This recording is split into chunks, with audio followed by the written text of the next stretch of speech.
하나님 말씀은 사도행전 1장 12절로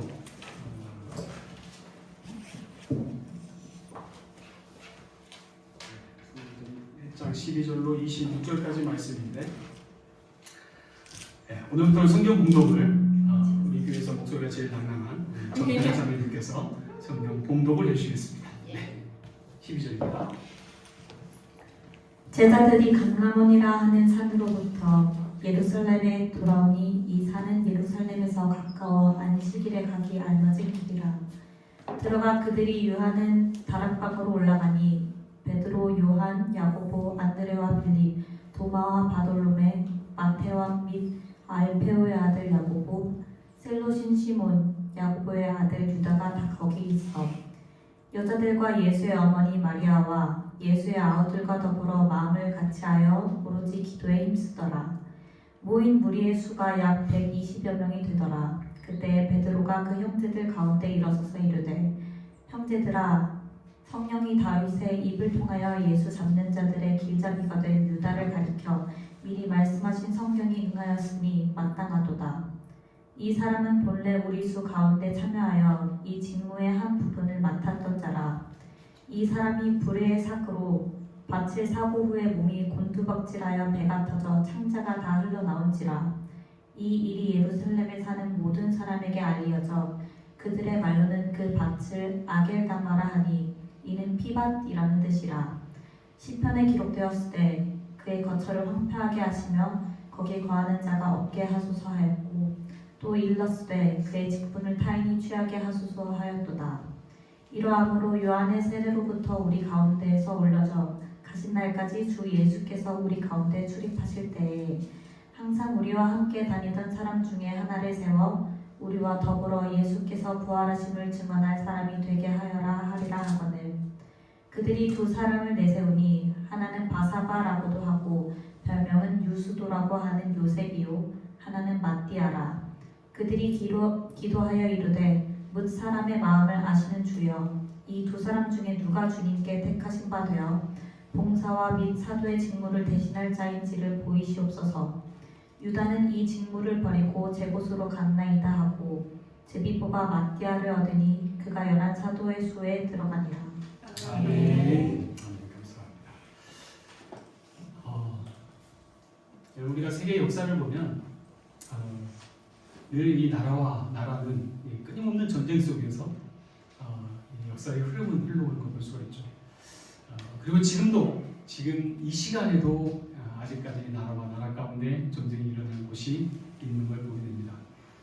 하여튼 원하든 원하지 않든 이 전쟁을 경험한 나라는 전쟁 직후에 나라를 어떻게 재건하느냐에 따라서 나라의 흥망성쇠가 또한 달라지는 걸 볼 수 있습니다.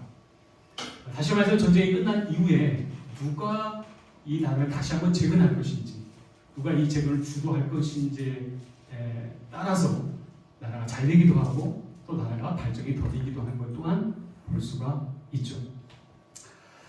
오늘 본문 말씀 보면 예수님께서 이제 우리가 지난주에 보았던 것처럼 예수님이 승천하시기 직전에 제자들에게 특별 과외를 하셨다라고 말씀을 드렸습니다. 주제는 어떤 주제였다고요? 특별 과외의 주제는 하나님의 나라. 하나님 나라가 어떠한가? 하나님 나라가 왜 중요한지에 대해서 말씀을 하셨습니다. 그렇죠? 그러고 난 이후에 예수님께서 이제는 이 하나님 나라를 위해서 어떠한 자들을 세워 가시는가 라고 하는 부분들을 명확하게 다뤄주고 있는 본문이 오늘 본문입니다. 다시 말해서 하나님 나라를 주도할 수 있는 이 하나님 나라를 온전히 회복하고 이끌어갈 수 있는 사람으로 하나님께서 12제자를 세우시는데 알다시피 한 명의 제자가 공석이 생깁니다. 누구죠? 바로 가룟 유다. 그렇죠? 가룟 유다. 그래서 유다를 대신해 사람을 세울 때 어떤 사람을 세울 것인가에 우리가 잘 주목할 필요가 있는 것 같아요. 여기 12제자가 세울 당시에는 예수님께서 공생애를 막 시작할 무렵에 12명의 제자를 세웠습니다. 그렇죠? 그리고 알다시피 우리가 제가 몇 주에 걸쳐서 말씀드렸지만은 이 세워진 12제자들이 말 그대로 예수님의 제자로서의 역할을 잘 감당하였는가라고 했을 때 실은 물음표는 늘 따라다녔어요. 왜냐하면 그 물음표에 대한 정점은 예수님이 십자가에 달리실 때 이 모든 제자들의 반응을 보면 알 수 있어요. 모두가 다 예수를 떠나버렸습니다. 그렇지 않습니까? 그러하기에 다시 한번 하나님 나라를 세울 때 그렇다면 어떤 사람을 세울 것인가 라고 하는 것, 정말 중요한 부분인 것 같아요. 그래서 오늘 이 본문 말씀 보면서 하나님께서 하나님 나라를 형성해 가는, 그리고 그 시작점에 중요한 사건이 이제 그 다음 우리가 보면 알겠지만은 이제 오순절 성령 강림 사건을 통해서 드디어 본격적으로 그 사역들이 일어나는데, 근데 그 사역이 일어나기 이전에 하나님께서 어떤 사람을 세우시는가 라는 것을 우리가 주목할 필요가 있는데, 특별히 오늘 본문에서 저는 두 가지 부류의 사람을 좀 주목해 봤으면 좋겠어요. 두 가지 부류의 사람. 먼저 한 부류의 사람을 보면은 이 비참한 인생을 끝을 맺는 한 사람을 소개하죠. 15절로 21절 다시 한번 좀 보도록 합시다. 15절로 21절입니다. 15절로 21절 말씀 다 같이 한번 읽겠습니다. 시작. 모인 이들 수가 약 120명이나 되더라. 그때 베드로가 그 형제들 가운데 일어서서 이르되, 형제들아, 성령이 다윗의 입을 통하여 예수 잡는 자들의 길잡이가 된 유다를 가리켜 미리 말씀하신 성령이 임하였으니 마땅하도다. 이 사람은 본래 우리 수 가운데 참여하여 이 직무의 한 부분을 맡았던 자라. 이 사람이 불의의 삭스로 밭을 사고 후에 몸이 곤두를 박질하여 배가 터져 창자가 강으로 나오니라. 이 일이 예루살렘에서 모든 사람에게 알려져 그들의 말로는 그 밭을 아겔라마라 하니 이는 피바치라는 뜻이라. 10절에 기록하였으되 그의 거처를 황폐하게 하시며 거기 거하는 자가 없게 하소서 하였고, 또 여자세 그의 직분을 타인이 취하게 하소서 하였도다. 이런 20절 가면 보겠습니다. 우리말 성경에 보면은 약 120명이나 되었다라고 하는 이 표현입니다. 약 한 120명의 사람들이 모였다라는 것을 알 수 있죠. 이제 함께 모여서 기도합니다. 하나님 뜻이 어디 있는지, 우리가 하나님 어떻게 나아가야 됩니까? 말 그대로 큰 기도회 부흥회를 마치고 나서 이때 베드로가 등장을 합니다. 베드로가 나와서 그들에게 말하기를, 무슨 말을 하죠? 바로 이 한 명의 공석인 이 제자를 어떻게 할 것인가. 다시 말해서 가룟 유다 문제를 이야기를 합니다. 여러분 한번 생각해 보세요. 지금 이 가룟 유다를 지금 이야기하는 이 시점에 있어서 다른 제자들과 다른 사람들에게 가룟 유다 이야기를 했을 때 이야기는 마음이 편한 이야기입니까? 불편한 이야기입니까? 불편한 이야기. 굉장히 불편한 이야기예요. 굉장히 불편합니다. 그런데 이야기를 해요. 예를 들어서 이런 거예요. 교회마다 어려움이 생길 수 있죠. 교회에 사건이 일어나기도 하고, 그렇죠. 원치 않는 일이 발생하기도 하고. 근데 그 일을 공론화시킨다는 건 쉽지 않습니다. 왜냐하면 그 일로 말미암아 시험되는 사람이 있고, 또 그 일로 인하여서 마음이 힘들어진 사람이 있거든요. 그러니까 공론화하기가 쉽지가 않습니다. 근데 오늘 베드로는 기도회를 잘 마친 다음에 은혜가 충만할 때잖아요. 마음같이 참 좋을 때인데 이때 갑자기 가룟 유다 이야기를 합니다. 그것도 이 가룟 유다가 어찌 되었는지에 대해서 오늘 성경 말씀으로 우리에게 설명까지 해주고 있죠. 여기 오늘 말씀 보면은 이 사람이 불의의 삭스로 밭을 사고 후에 몸이 곤두박질하여 배가 터져 창자가 다 흘러나왔다. 굉장히 리얼하게 설명해주고 있어요. 근데 보면은 다시 말해서 누가가 이 사도행전을 기록을 했잖아요. 누가복음이 기록될 당시에는 주후 약 60년에서 65년을 이야기합니다. 그리고 예수님께서 승천한 시점은 30에서 35년을 이야기를 해요. 그러니까 30년이라는 시간이 흘렀잖아요. 그렇죠? 여기에 이제 지금 이 베드로가 말하는 그 시점과 나중에 가룟 유다가 죽은 시점 그 후에 죽게 돼요. 근데 여기에 누가 기록을 했을까요? 누가가 기록해서 넣었어요. 설명을 한 거예요. 나중에 가룟 유다가 어떻게 되었는지. 이해되시죠? 근데 여기서 특별히 이 아겔다마란 말은 당시 아람어라고 하는데 이 아람어는 유대인들만이 알아먹을 수 있는 말이에요. 근데 여기서 굳이 이 말을 해석을 해줍니다. 왜냐하면 당시 이 누가복음도 그렇고 사도행전도 그렇고 수신자가 누구이냐면 유대인들이 아니에요. 헬라인들이에요. 사도행전 처음 시작할 때 누구로부터 시작했죠? 데오빌로요. 당시 왕이었던 그 로마의 그 황제의 이름을 이야기하죠. 데오빌로요라고 이야기하면서 이야기합니다. 다시 말해서 누가복음이 이 책을 기록할 때 당시 헬라 사람들에게 이 책을 설명하는 거예요. 편지를 설명하는 거예요. 그래서 이 아겔다마라는 말, 이 말도 굳이 헬라어로 풀어서 설명을 해줍니다. 자, 그런데 보세요. 여기에서 제가 이렇게 말씀드리고 이야기 무슨 말, 왜 이렇게 강조를 하냐면 베드로가 지금 가룟 유다가 어떻게 죽었다고요? 가룟 유다가 알다시피 가룟 유다가 어떻게 죽죠? 자살해 죽잖아요. 그렇죠? 나무에 목을 매서 죽게 된단 말이죠. 무엇 때문에? 자기가 예수 판 일이 너무나 괴롭고 힘들어서 결국은 나무 위에 목을 매달아 자살을 결정했는데 나무 위에서 어떻게 됐어요? 아마 썩은 나무 있는지 모르겠어요. 줄이 약했는지 떨어졌는데 아마 죽은 지 꽤 됐겠죠. 근데 이게 배가 터져서 창자가 다 흘러나왔다 라고 표현되어 있습니다. 근데 마침 그 밭이 어떤 밭인가? 마침 그 밭이 여러분 보시면 마태복음 27장에 보면 유다가 예수님이 정죄당하는 모습을 보고 죄책감을 굉장히 심하게 느낍니다. 예수를 팔았잖아요. 팔고 난 이후에 마음이 너무 괴로운 거예요. 그래서 나중에 어떻게 되죠? 마태복음 27장 보면 그 죄 없는 피를 팔았다는 것에 후회해서 예수가 얼마에 팔았었죠? 은 30을 팔았잖아요. 그래서 이 은 30을 어떻게 했어요? 그냥 집으로 가져갔습니까? 아니에요. 대제사장들에게 주었어요. 나 다시 이거 돌려주고 싶다. 나 예수 판 거 다시 그냥 없던 걸로 치자라고 돈을 주었단 말이죠. 근데 대제사장들이 뭐라고 이야기합니까? 이미 끝났어. 계산 끝났다.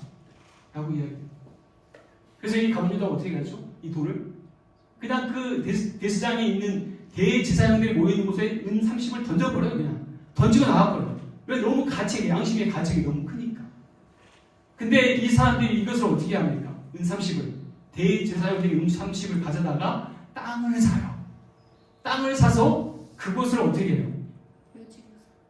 나그네들이 거처할 수 있는 곳으로 만들어요. 구입을 합니다. 근데 공교롭게도 가룟 유다가 그 땅에서 자살을 해요. 그 땅이 자살합니다. 그리고 그 땅에서 떨어져서 배가 터져 죽게 되는 것을 우리에게 보여주고 있어요. 다시 말해서 예수를 팔았던 가룟 유다가 얼만큼 그가 저주받은 죽음을 죽게 되는가를 우리에게 설명해 주고 있다는 거예요. 그리고 실제로 이 말씀 우리에게 구약에 예언되었던 그 말씀 그대로 이루어졌다는 것을 우리에게 설명해 주고 있죠. 오늘 20절, 본문 1장 20절 말씀 보면 다시 한번 볼까요? 이렇게 말씀을 합니다. 시편에 기록하였을 때 그의 거처를 황폐하게 하시며 거기 거하는 자가 없게 하소서. 거기 거하는 자가 없게 하소서. 다시 말해서 구약의 이 시편에 나왔던 이 저주가 훗날 임하는 자가 누가 된 거예요? 가룟 유다가 된 거예요. 20절 후반절에도 그의 직분을 다른 사람이 차지하게 해주십시오 라고 하는 이 부분. 다시 말해서 가룟 유다가 맡았던 그 모든 일조차도 다른 사람에게 넘기우는 일이 주어지게 됐다는 것을 우리에게 말씀해주고 있다는 거죠. 왜 가룟 유다는요, 어떻게 보면 세상의 눈으로, 세상의 관점으로 보면 굉장히 성공한 사람이에요.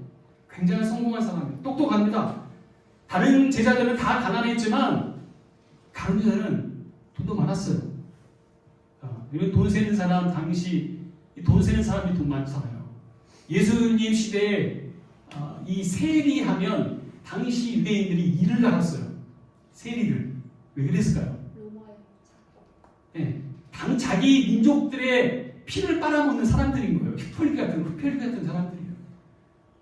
그러니까 로마 황제가 그 사람들의 세금을 빼가는 것도 그렇지만은 당시 세리들은 그 돈을 거둘 때 자기 것까지 더 붙여서 더 가져가요. 그러니까 같은 민족으로서 얼마나 나쁜 놈들이에요. 이가 갈리는 거예요. 근데 마찬가지로 가룟 유다 역시도 이제 그런 일 가운데 뒷돈을 많이 챙기면서 돈은 많겠지, 잘 살았겠지 않았겠습니까? 그럼 잘 돼야죠. 잘 돼야 되죠. 근데 그 결과가 어떻습니까? 가룟 유다는 결국 저주받는 죽음으로 선택이 되고 말았다라는 거죠. 자, 우리가 이 가룟 유다의 저주받는 죽음을 단 한 사람의 역사에 기록되었다라고 보기에는 우리가 봐야 될 대목이지 않는가, 눈여겨봐야 될 대목이라는 생각이 되어집니다. 우리를 가룟 유다를 보면서 한 가지 생각해야 될 것은, 여러분, 우리의 믿음의 평가는요, 우리의 믿음의 평가는 현재 진행형이에요. 현재 진행형. 지금도 마찬가지입니다. 내가 예전에 열심히 했다. 내가 예전에 정말 노력을 했다. 내 믿음이 예전에 참 좋았다. 그게 아니에요. 지금이에요. 가룟 유다, 예수님이 제자였잖아요. 예수 얼마큼 사랑했습니까? 예수 얼마큼 따라다녔습니까? 예수님 통해서 얼마나 많은 이적을 경험했습니까? 하지만 그의 결과가 어떠했냐는 거예요. 제가 며칠 전에 한 목사님한테 좀 가슴 아픈 소식을 들었어요. 독일에서 목회하셨던 분인데, 이제 지난주에 이제 제가 알기로 한 몇 년 동안 이 암으로 투병을 하셨거든요. 아주 젊으세요. 50대 중반, 초반 되려나? 근데 암 투병을 좀 하셨는데 지난주에 이제 드디어 소천을 하셨더라고요. 독일에서 제가 어느 지역에서 목회를 하셨던 분인데, 제가 3년 전에 독일에 왔을 때 그 목사님 이제 교회에서 한번 제가 설교를 하고 간 적이 있었거든요. 목사님이 같이 교제를 하는데 목사님 너무 성품이 좋으신 거예요. 성품이 너무 좋으세요. 근데 이런 말하면 뭐하지만 제가 이 목회하면서 느낀 거예요. 목회하면서 느낀 건데, 목사님이 너무 좋잖아요. 그러면 희한하게 성도들도 같이 좋아야 되는데 그게 아니야. 목사님 너무 좋은데 성도들이 목사님 너무 괴롭혀요. 반대로 목사님이 아주 악독하고 목사님이 고약하잖아요. 성도들이 다 착해. 희한해. 네. 그래서 제가 참 마음 가운데 목회를 어떻게 해야 될까? 네. 아주 이상해요. 그러니까 제가 생각할 때 그렇게 길들여지는 것 같아요. 목사님 너무 악독하면 성도들이 그냥 끌려가거나 막 그렇게 되거나 그렇게 되는데, 목사님 성품이 너무 좋잖아요. 성도들이 가만히 두지 않아요. 제가 마침 그때 갔을 때도 목사님이 목회를 하시는데 정말 참 좋으세요. 제가 그 목사님 평에 대해서 익히 들어왔었어요. 얼마나 좀 목회를 잘 하시는지. 그런데 꼭 그 목사를 힘들게 하는 사람들이 있는 거예요.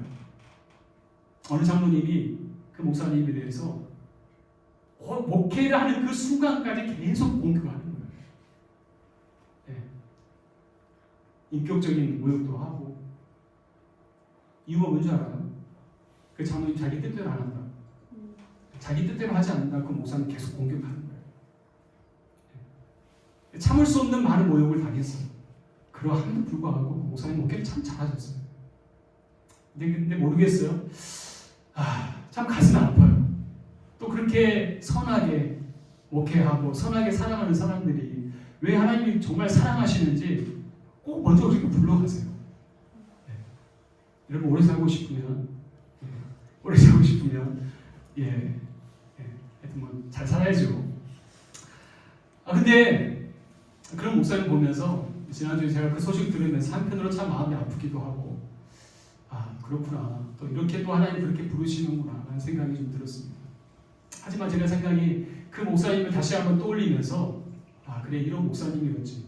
하나님 사랑하고 목회 참 신실하게 잘하셨고 참 귀한 목사님이었지라고 제 마음에는 그렇게 남겨져 있는 목사님이었어요. 제가 이 말씀 드리는 것은, 여러분 보세요.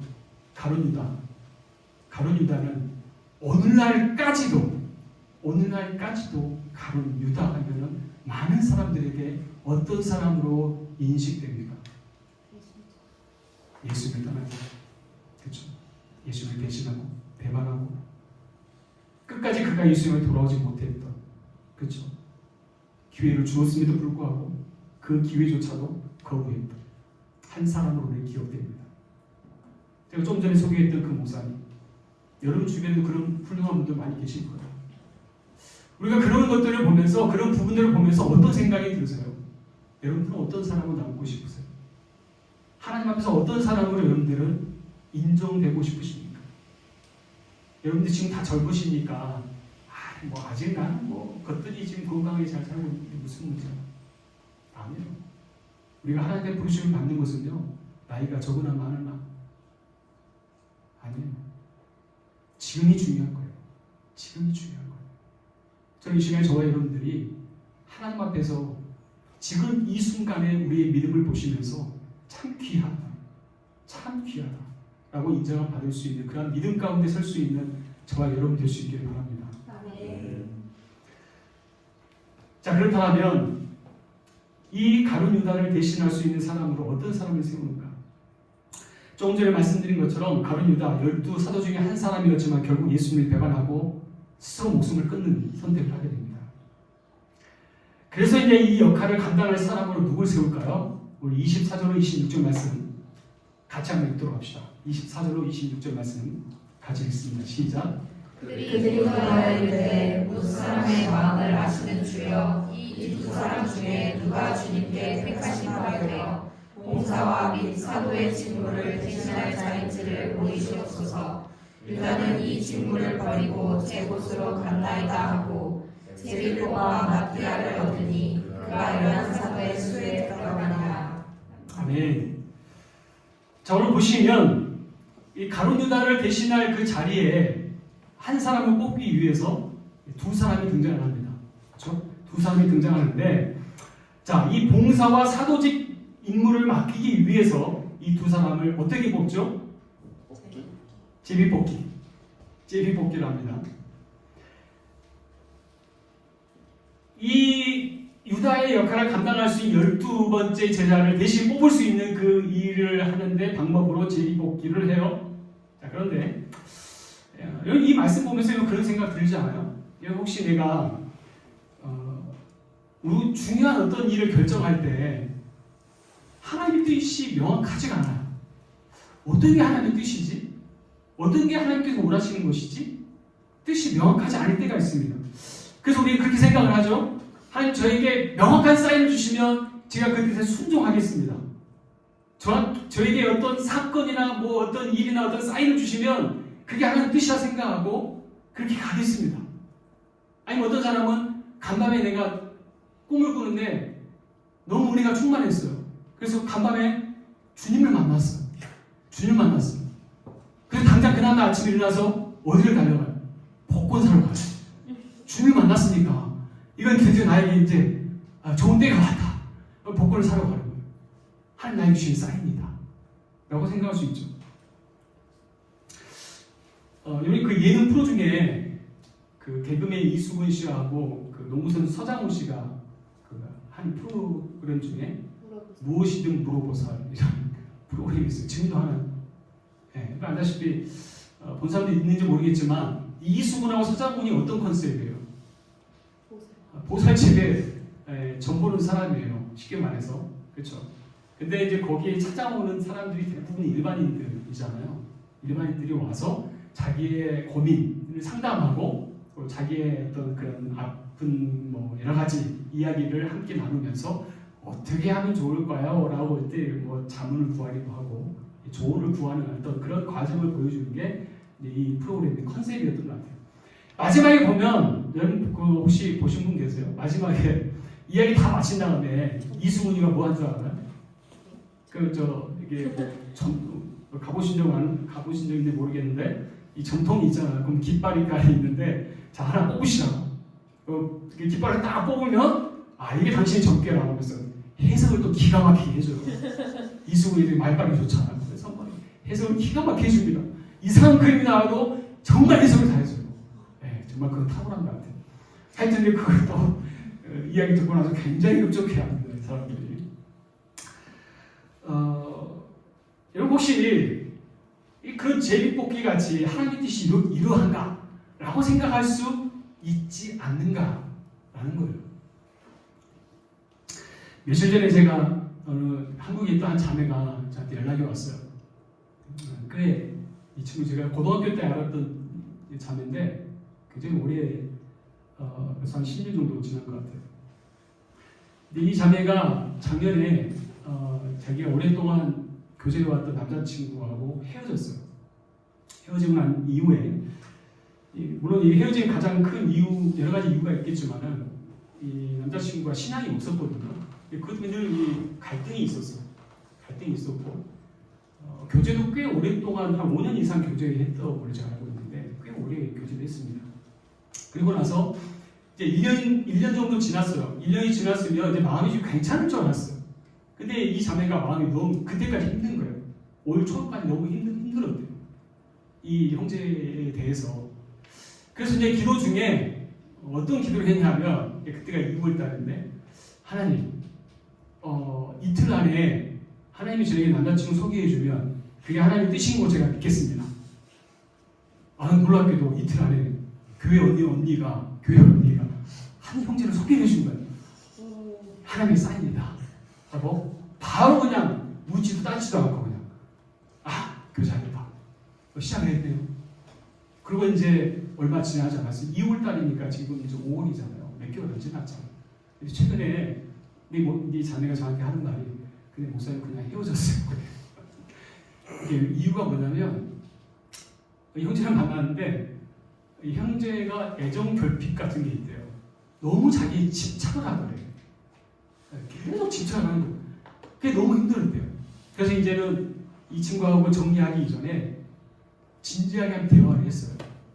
이제 정리하는 중에 한번 대화를 했대요. 내가 너한테 이런 이유 때문에 너무 힘들다. 너 도대체 왜 그러냐?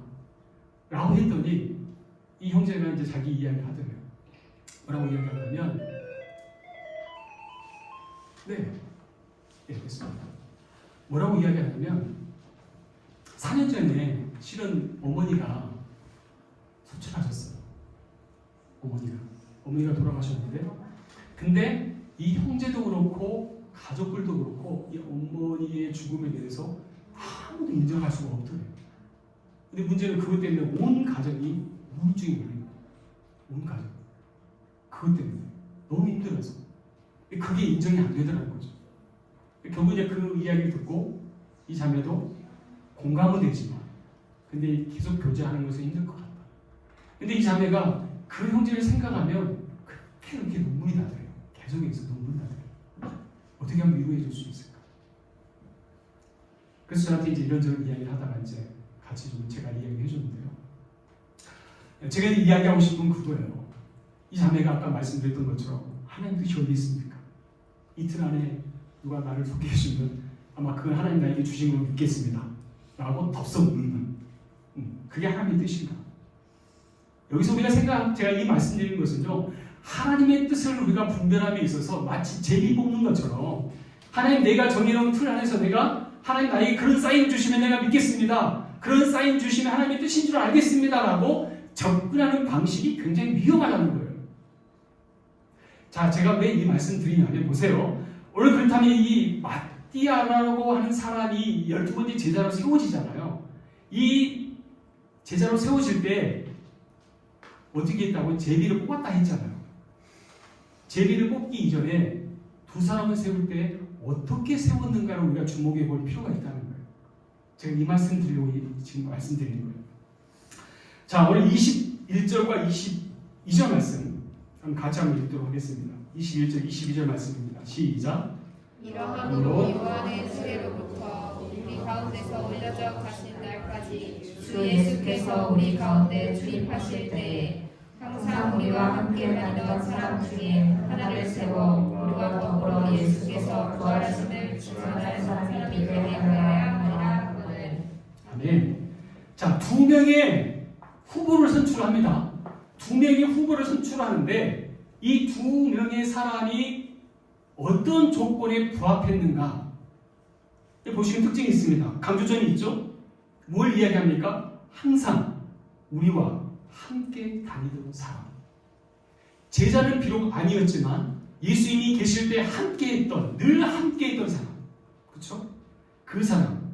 그리고 또 한 가지는 예수의 증인으로 예수의 부활을 증언할 사람을 그 가운데 조건으로 꼽습니다. 다시 말해서 예수님이 생전에 함께해서 예수님의 가르침과 예수님의 십자가 고난과 부활하심과 승천하심에 대해서 그것이 어떠한가를 증언할 수 있는 사람으로 그 가운데 두 사람을 세웠다는 거예요. 그리고 둘 중에 어떤 사람을 선택할 것인가 라고 제비를 뽑은 거예요. 여기서 우리가 주목할 부분은 이 부분인 거예요. 단순히 제비를 뽑았다가 아니고 이 사람이 두 사람이 세워지기까지의 과정을 잘 보자라고 하는 거예요. 여러분, 우리가 간혹 하나님의 뜻에 대해서 우리가 착각하는 부분이 이 부분이에요. 하나님, 나에게 그런 사인 주시면 내가 그렇게 믿겠습니다. 이게 아니고요. 여러분, 그것은 내가 정해놓은 틀이잖아요. 내가 만들어 놓은 방법이고 내가 제시하는 원칙인 거잖아요. 하나님께서 원하시는 건 전혀 다른 거예요. 하나님께서 원하시는 것은 내 마음에 합한 사람이 누구인가요? 내 마음에 합한 사람이 누구인가? 내 뜻에 합당한 사람이 누구인가? 하나님께서는 그 사람을 보기 원하신다는 거죠. 그래서 오늘 23절 말씀 보면은 베드로의 제안을 들은 이 제자들이 두 사람을 추천합니다. 한 사람이 누구라고요? 바사바라고 하는, 별명은 유스도라고 하는 요셉이라는 사람, 그리고 한 사람은 마띠아라는 사람. 근데 이 기준에 부합한 사람이었지만 두 사람 다 하지만 우리가 이름으로 추측해 보건대 이 바나바라고 하는 이 유스도라는 사람, 이 사람은 굉장히 그 당시 사회에 유력한 사람이라고 성경학자들은 평가합니다.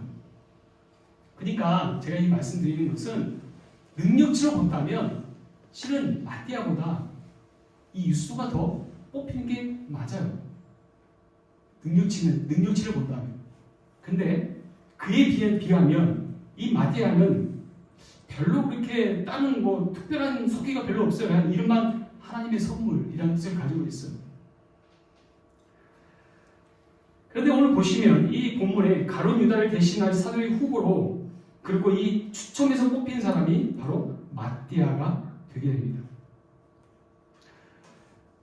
오늘 이 말씀 보면서 그런 생각이 좀 들었어요. 우리가 하나님의 일을 할 때는 하나님은 그 사람이 얼만큼의 능력이 있느냐, 얼만큼 타고나냐, 얼만큼 리더십이 있느냐, 얼만큼 돈이 많냐, 얼만큼 재능이 많냐 라고 하는 것은 세상의 기준이지만 하나님의 기준은 전혀 그렇지 않다는 거예요. 하나님의 기준은 그렇지 않습니다. 여러분, 제가 이렇게 사역을 하면서 늘 갖는 고민 중에 하나가 그런 거예요. 사람을 어떻게 세울까? 사람을 어떻게 세울까? 리더가 됐든 임원이 됐든 찬양팀이 됐든, 그리고 섬기는 어떤 사람이든 어떻게 이 사람들을 세울 것인가 고민이 되는 부분이기도 합니다. 세상에서 사람을 세울 때 가장 중요하게 생각하는 것, 아까도 말씀드렸지만 능력이 많아야 되고 실력이 좋아야 되고 리더십이 탁월해야 되고 스펙이 좋아야 되고, 그렇지 않습니까? 하지만 교회에서는 그 사람의 좋은 스펙과 세상의 실력으로 보지 않습니다. 중요한 것은 얼마나 주님의 마음에 닿아있나, 얼마나 주님의 마음에 닿아있나. 신앙 고백을 가지고 오직 예수 그리스도가 나의 생명이십니다, 나의 주인이십니다, 나의 모든 것이십니다 라고 고백할 수 있는 사람, 그 사람이 하나님 마음에 합한 사람인 거예요. 저는 이 시간 저와 여러분들이 하나님 앞에 그런 사람 됐으면 좋겠습니다. 하나님께서 이 12명의 제자를 완전수를 채우기 위해서 가룟 유다를 대신할 자를 찾기 위해서 한 사람을 세우시지만, 하지만 이 한 사람이 아닌 거예요. 12명의 제자를 온전히 이루심을 통하여서 하나님 나라를 이루어 가는데 하나님께서 이 한 사람을 통해서 상징하는 것이 얼마나 큰 것인가를 우리에게 보여주고 있다는 거예요. 저는 이 시간 저와 여러분들이 바로 그 한 사람의 모습으로 하나님 앞에 부름받아 나올 수 있기를 바라요. 하나님은 그렇게 쓰임받기를 소원합니다. 하나님 그 한 사람으로 제가 나아가기를 원합니다 라고 주님 앞에 헌신하고 나아갈 수 있기를 바랍니다. 그 자리가 어디든지 어떤 자리이든지 어느 곳이든지 그렇게 나아갈 수 있기를 바랍니다. 그렇다면 이렇게 세워진 사람들, 그 다음 어떻게 우리가 하나님 앞에 살아가야 될까요? 오늘 13, 14절인데요 13, 14절 같이 한번 읽읍시다. 13, 14절입니다. 시작. 들어가 그들이 요한은 다락방으로 올라가니 베드로, 요한,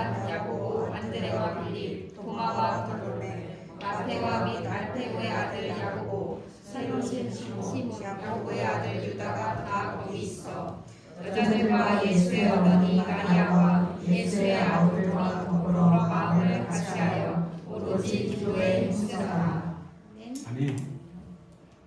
여기 보시면 예수님께서 승천하신 이후에 제자들이 다 모입니다. 어디로요? 다락방으로. 다락방으로 모여요. 모인 이후에 이들이 했던 일이 무엇이었습니까? 12제자와 그곳에 있는 여러 여자들과 예수의 어머니 마리아와 함께 이들이 모였다? 더불어 마음을 같이하여 오로지 기도에 힘쓰더라. 마음을 같이하여 오로지 기도에 힘쓰더라. 내 교회의 역사는요, 교회의 역사는 기도하는 자들을 통해서 하나님께서 일하십니다. 부흥의 역사도 그래요. 부흥의 역사도 기도하는 자들을 통해서 하나님께서 역사를 일으켜 세우십니다. 교회는 잘난 사람을 만해서, 똑똑한 사람을 만해서 교회가 잘 되었다, 흥황했다라는 말은 전혀 없어요. 하지만 기도할 때 역사는 일어납니다. 기도할 때 하나님께서 사람을 변화시키시고, 기도할 때 교회의 변화는 일어나는 것이고, 기도할 때 하나님께서 일하십니다. 여러분 보세요. 이렇게 준비되었을 때 오순절 성령 강림 사건이 그들 가운데 불같이 일어나는 거예요. 물론 그조차도 하나님께서 계획하심이었지만은, 하지만 그들의 마음같이 준비되었을 때 성령이 그들 가운데 임할 때 반응할 수 있었던 거예요. 여러분 은혜를 받아도 똑같이 이 자리에 있어도 은혜 받는 조건은 다 달라요. 은혜 받는 사람 다릅니다. 왜 그런 줄 알아요? 마음같이 다른 거예요. 어떤 사람은 기도로 준비하는 사람은 기도한 만큼 하나님께서 은혜를 주시는 거지만, 내가 마음에 삼엄이 없고 이 마음 가운데 전혀 내 마음 가운데 정한 마음이 없으면 어떤 누가 와도 이 가운데 은혜 받기 쉽지 않아요. 저 이 시간 저와 여러분들이 바라보기는, 여러분들이 각자 하나님 앞에서 마치 이 자들과 같이, 이 다락방에 모인 자들과 같이 우리의 마음같이 이와 같았으면 좋겠어요. 마음을 같이하여 오로지 기도에 힘썼다. 마음을 같이하여 오로지 기도에 힘썼다. 저는 우리 더사랑교회가 그런 교회 될 수 있기를 바랍니다. 그런 교회 될 수 있기를 바라요. 여러분 보세요. 이렇게 죄송하지만 우리가 교회가 지금 교인 수가 엄청나잖아요. 교인 수가 엄청나단 말이에요. 뭘 할 수 있어요? 네, 죄송합니다. 할 게 별로 없어요. 할 게 별로 없어요. 보면 뭐 한국같이 뭐 주중에 나와서 뭐 합시다. 뭐 주일날 뭐 주중에 뭐 수요일날 뭐 합시다. 금요일날 뭐 합시다. 뭐 성경 공부합시다. 제가 와서 한 1년 있어 보니까 쉽지 않아요. 예, 이해합니다. 이해해요. 하지만 중요한 것은 와서 뭘 많이 일을 벌립시다 그게 아니고, 다른 거 없어요. 마음을 합하여 함께 기도하는 것. 그럴 때 비로소 교회가 살고 여러분들이 사는 거예요. 그런 우리 더사랑교회가 될 수 있기를 바랍니다. 네. 이 마음 가지시고 우리가 하나님께 쓰임받는 그런 교회로 거듭나기를 주님의 이름으로 축원합니다. 아멘.